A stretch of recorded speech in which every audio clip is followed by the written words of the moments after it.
Israel says it's the only democracy in the Middle East, which is fine. That's fine. You just have to complete the sentence, right?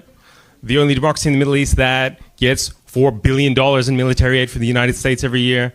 The only democracy in the Middle East that uses white phosphorus on civilians. The only democracy in the Middle East that refers to starving a trapped population as putting Gazans on a diet. The only democracy in the Middle East that refers to bombing that same population as mowing the lawn.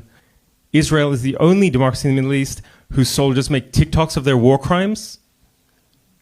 The only democracy in the Middle East. Israel is the biggest fucking Karen in the Middle East, okay? A white woman who moves into someone else's neighborhood, then says she doesn't feel safe and continually calls the police to terrorize the locals, okay?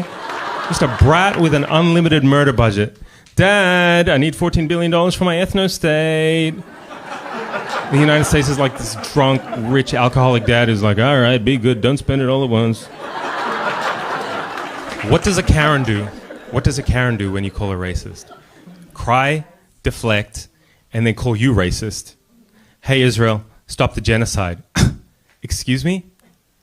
I just had to look at a sticker that said Free Palestine. I think I'm the one being genocided, okay? Why did you bomb this residential apartment building? We dropped flyers on them first. Oh, okay. So you send notes to the people you're about to murder? Like a serial killer? It's not normal. It doesn't make it okay. You've killed everyone here. Okay, but we called them first.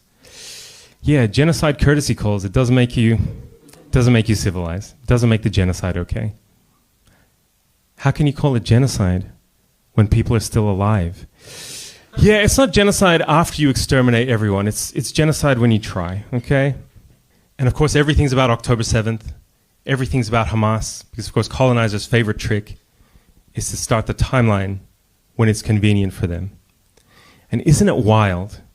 Every single time Israel levels a civilian target where they say Hamas is hiding, Hamas manages to magically teleport out of there without a trace.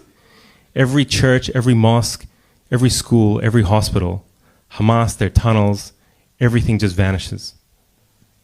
15,000 tons of bombs all over Gaza, 30,000 people dead. They said they were going to find the biggest Hamas bat cave under Al-Shifa hospital. And then what happened? Vanished without a trace. Where did they get these superpowers? Who is Israel fighting? Hamas or the fucking X-Men? What's happening? All colonized people see themselves in Palestine. They see some aspect of what was done to them in Palestine. And all colonizers see themselves in Israel. And everything that they're testing now, the weapons, surveillance, counterinsurgency, urban combat tactics, that's all the shit that they're going to export around the world to use against black and brown people. So everything in Palestine is what's happened and is going to happen. It's the past and the future at the same time.